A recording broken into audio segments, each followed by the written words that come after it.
Right now on the National Weather Desk, Sarah's significant shift.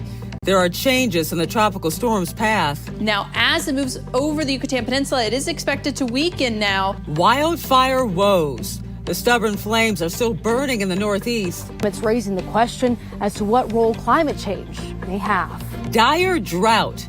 There's a nationwide need for rain. That's where we have extreme drought conditions right now. Sasquatch sightings, what some people in South Carolina say they saw in the woods. Made perfect sense that a deer hunter would have that kind of an encounter. And watch a meteorologist shred the mountain and his forecast all at once. From our nation's capital, this is the National Weather Desk.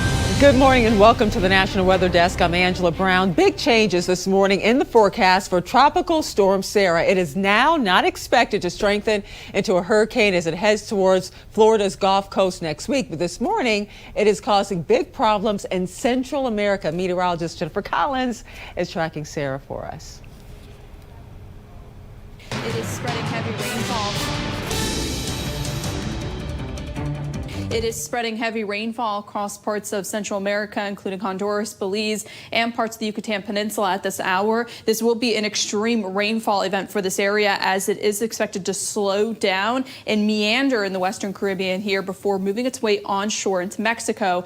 Now, as it moves over the Yucatan Peninsula, it is expected to weaken now as that westward movement has continued, now expected to become a depression by the start of next week. But many of our global models continue to bring whatever residual moisture is associated with it off to the northeast over the next few days. So that increase in moisture associated with the system will enhance our rain chance as another cold front moves in next week.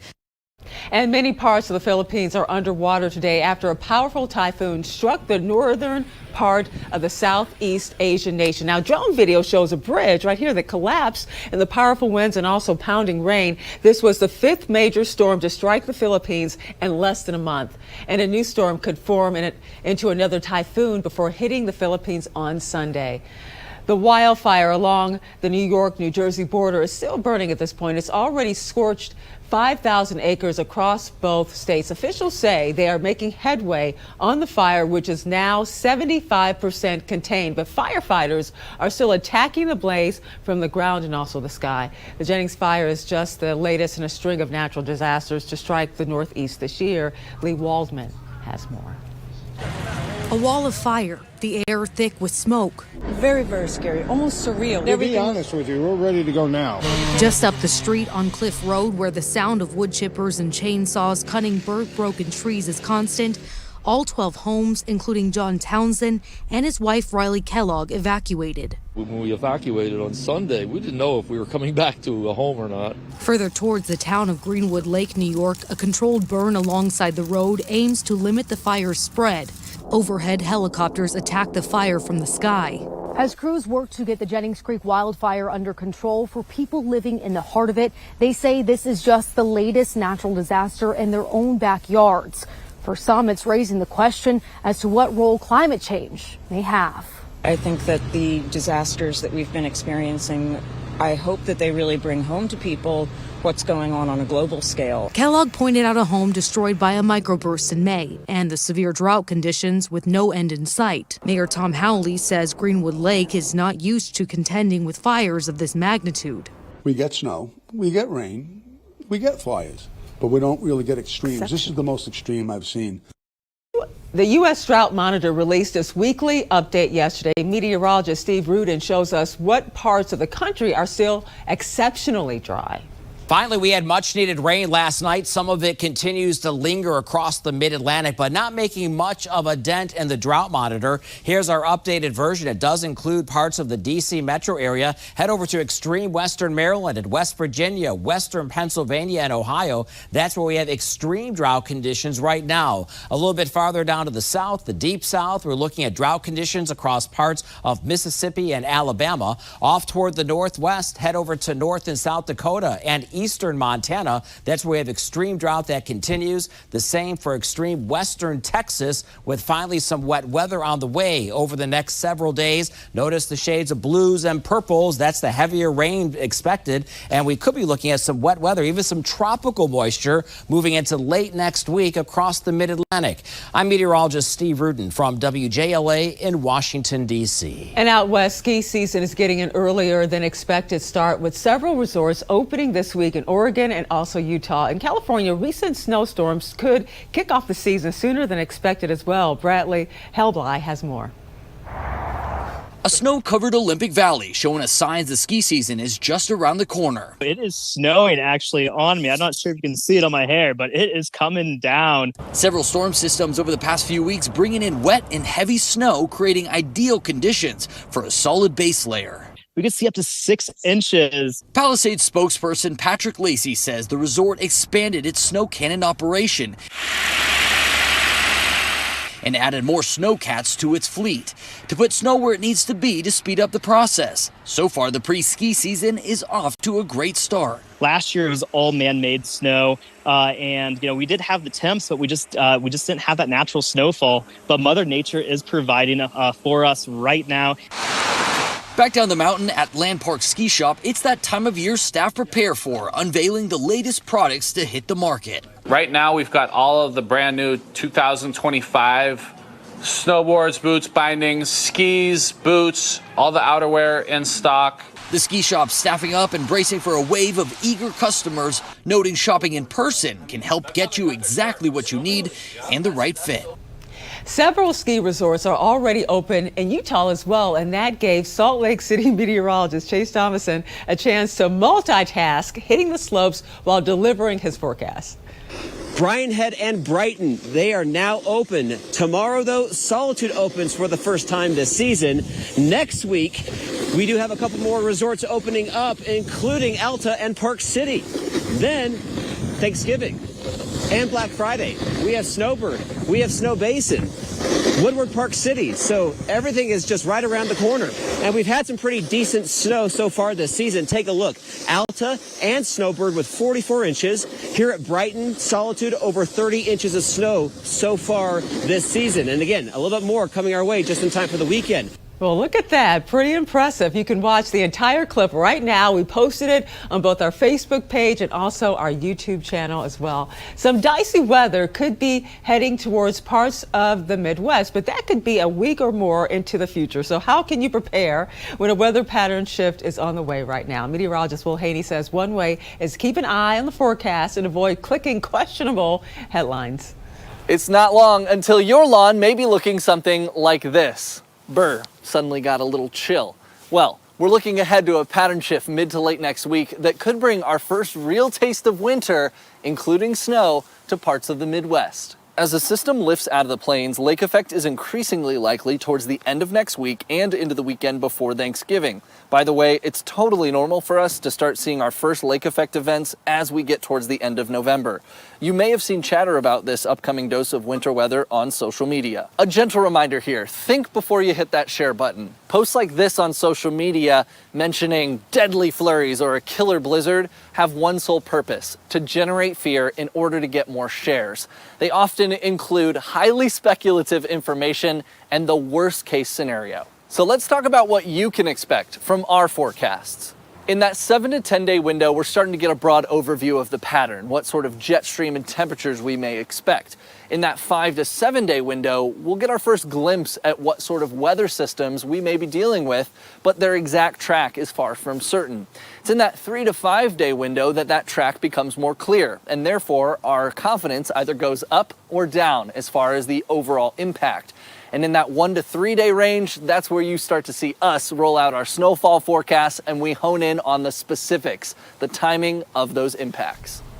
The last of 4 consecutive supermoons peaks later today. The so-called Beaver Moon will be 100% full at 4:29 Eastern, but it looked full last night and will continue through tomorrow night as well. It's a supermoon because the moon's orbit is closer to Earth than usual, making it appear a little bigger and also brighter. And coming up on the National Weather Desk, king tides could impact the West Coast this weekend. We'll show you exactly what they are and what causes them. Plus, tips on how to safely and efficiently use your heater this upcoming winter season.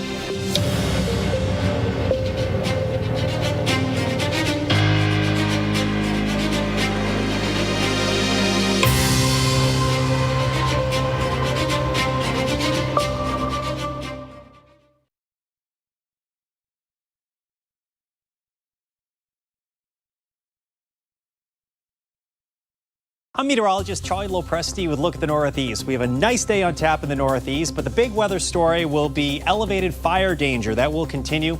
Low relative humidities and gusty winds. Any fires that get going can spread rapidly in those sort of conditions. Temperatures today will top out in the 50s. There's an ocean storm that's staying mostly to our east. Best chance for showers will be in eastern Maine. Notice a lot of sun. That's 1 o'clock in the afternoon.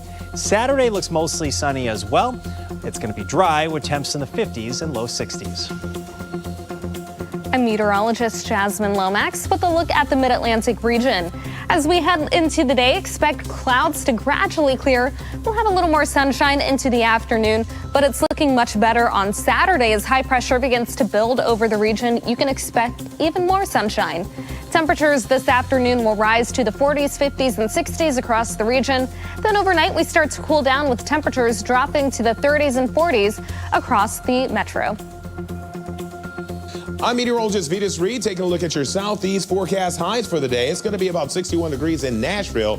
Birmingham coming in at 66, 67 in Charleston, Jacksonville 70 degrees. You get those 80s down in Tampa and West Palm, but it looks like a front that's going to be pushing through will continue to head out over the Atlantic, and as it does so, it's going to clear the skies out. Pretty good area of high pressure settling in over the southeastern half of the United States, giving us nice clear skies as we go through Friday and into Saturday. Looks like a nice bright weekend ahead.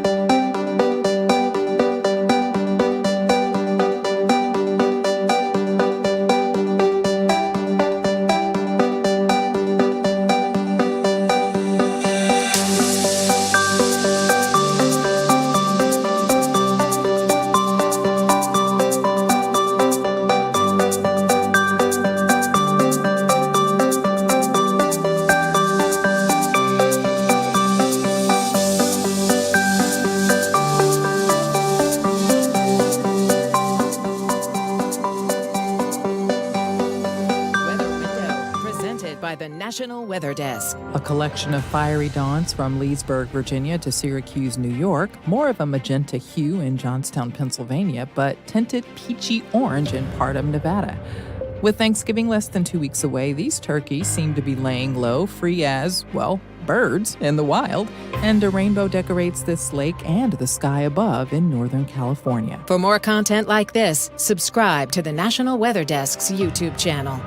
As we mentioned, the full moon will peak late today and into tomorrow. For people living along the West Coast, that means king tides are on the way. Meteorologist Shannon O'Donnell explains king tides, their dangers, and when they are expected to show. We are heading into king tide season. King tides just refer to the highest tides of the fall and winter, just coinciding with the big full moons and the storm season. That's when the waves really do tend to get pretty big and come crashing into the shorelines here in western Washington. We're about to head into this pattern of the highest tides of the month of November, again coinciding with the full moon as we slide into this November weekend. We get a little bit of coastal flooding every time this happens, but in general, our infrastructure is built expecting the king tides. They only cause significant flooding when they also coincide with big storm systems coming through. And remember, the king tides, just like any tides on the tide table, are foreseen well in advance. You can see where they're going to happen months and months before they do show up. The areas of low pressure, however, a lot trickier. You have to know exactly when those will be coming through. We do have an area of low pressure big storm center coming through this weekend, so that's going to coax the water levels up even a little bit higher there. And we have had some recent rounds of heavy rain. More to come with that area of low pressure as we head into the weekend. And all of that combined can compound the flooding and take what should be just some minor tidal overflow to more extreme flooding. A look at some of the high tides we're expecting as we do head into this November weekend. These are just for Seattle. You can find similar tide tables on the University of Washington's College of the Environment site called Sea Grants. It has the king tides for all kinds of shoreline locations around the Pacific Northwest listed there. You can see we're going to be well over 12 feet around the shoreline, even in Seattle. Sunday, Monday, and Tuesday morning, a similar round of king tides ahead for the month of December. For the National Weather Desk, I'm meteorologist Shannon O'Donnell. As the country prepares for a new administration, many are concerned about the future of government agencies like NOAA. Before the election, Emily Gracie spoke to the former head of NOAA to learn about the important functions of the organization and how it may actually be impacted. President Nixon was so irritated at Wally Hinkle, who was, I think he was like pretty outspoken about opposing the Vietnam War, and was the Secretary of Interior. And so Nixon scratches out Interior and writes Commerce. NOAA's existence has never been authorized by Congress. NOAA was created with an executive order. A lot of people are like, why is NOAA in the Department of Commerce? Why isn't an independent agency like National Science Foundation or NASA or something like that? Well, those independent agencies have what they call is an Organic Act, which is a piece of legislation that authorizes their existence.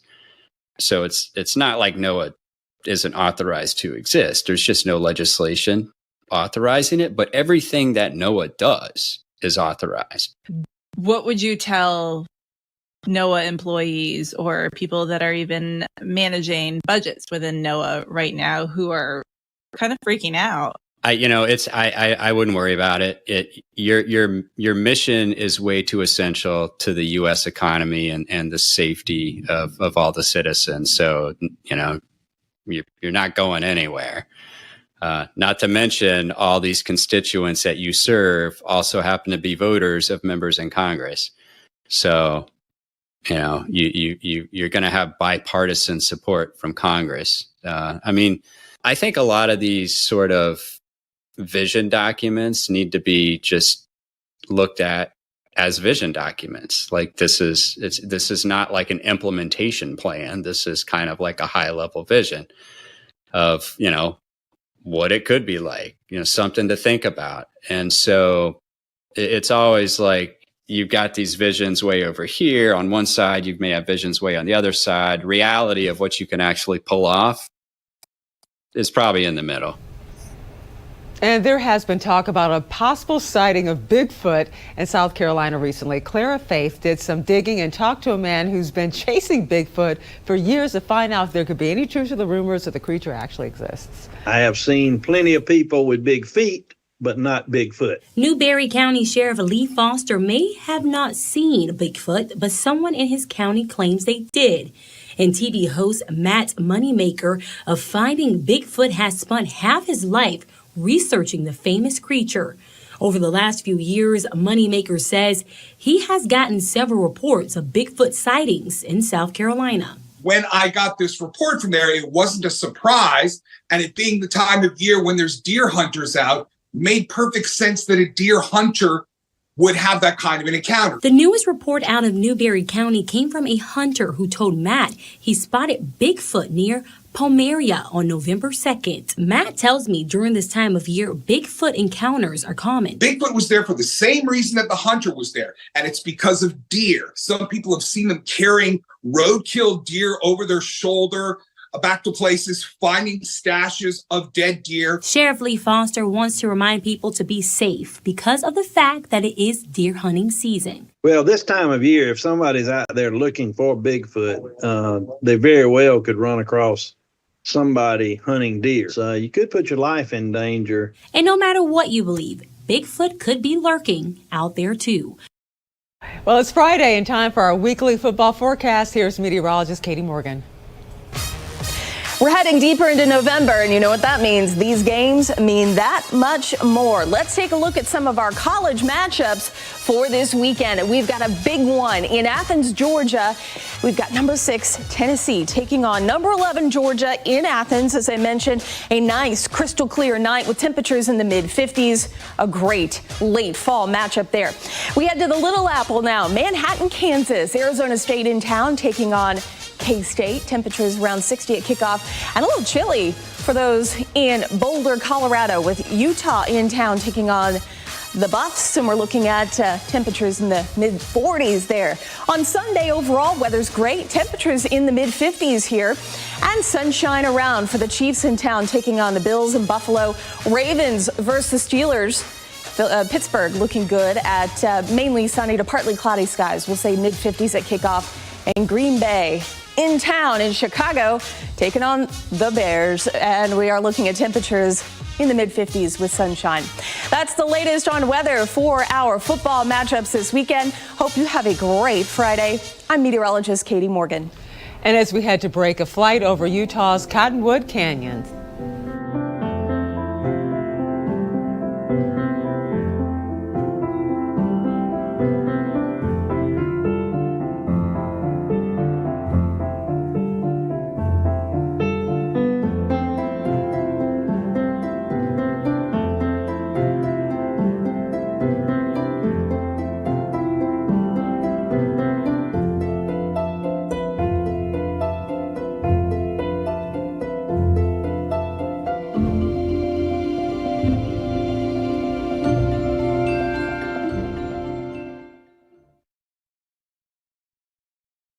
Well, a very good Friday morning, everyone. I'm meteorologist Andrew Buck-Michael, dealing with the clouds across a lot of the Great Lakes and Ohio Valley, slow to clear out for the day today. Sunshine out across the plains. High temperatures today across the plains, getting into the low 60s in some spots, but a little cool and damp across the Great Lakes and the Ohio Valley today. Tomorrow, we got a few showers starting to sneak their way in across the plains, and as we continue on into your Sunday, most of the Midwest staying dry, but fairly cloudy. Good Friday morning to you. Meteorologist Chris Uchan. Look at our forecast today across the region, starting off with a bit of a chill in the air, 40s, 50s out the door temperature. The afternoon, sunny skies, low humidity, very nice day. 67 Oklahoma City, around 70 Dallas, New Orleans in the low 70s. We head into the weekend forecast here too, still looking nice, a little cool in the morning. The afternoon, mostly to partly sunny skies. It'll be rain free, a little bit more humidity in the Texas, highs in the 70s and the 80s.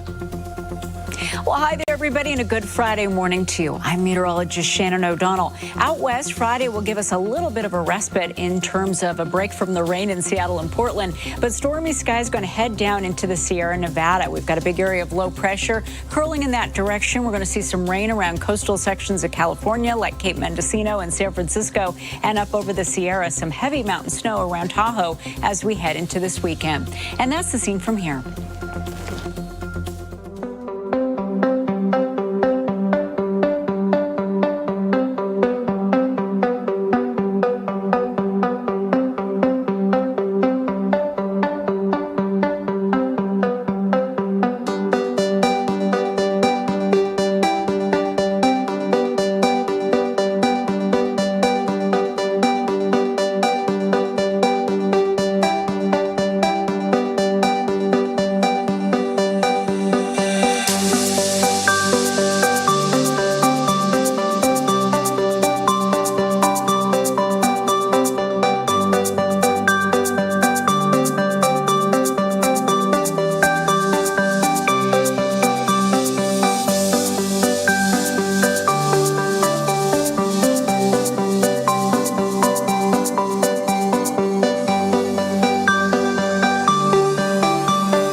The National Weather Desk.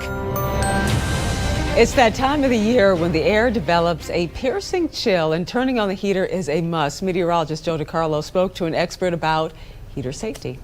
It was kind of chilly last night, so got it warm up the house. Philip Goss is a San Antonio homeowner who, like many in our area, turned on his heat for the first time this season. Everything worked great. Yeah, the heater turned on. However, when turning on the heat for the first time in several months, you may notice a certain smell. At the beginning of the winter, you turn on the heater, you'll get a funny smell with it. Alberto Cruz with Above All Air stresses that it is nothing to be concerned about. It's perfectly normal, happens a lot. It's just burning off any residual that's left over from the previous year. The burning smell should not last more than a few days. It'll run through the system, but within a couple of days, it'll be gone with the smell. Alberto suggests routine maintenance this time of year. You do proper maintenance around this time of year, especially with the heaters, because like I said, there can be cracks in the furnace itself. There can be causes for leaks for carbon monoxide. If you are concerned for any reason, it is best to get someone to check it out. And we love to share your weather content on the air. You can find us on all your favorite social media platforms. Just search the National Weather Desk.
And thank you so much for joining us. I'm Angela Brown. Make it a great Friday. Have a wonderful weekend, and I'll see you right back here on Monday.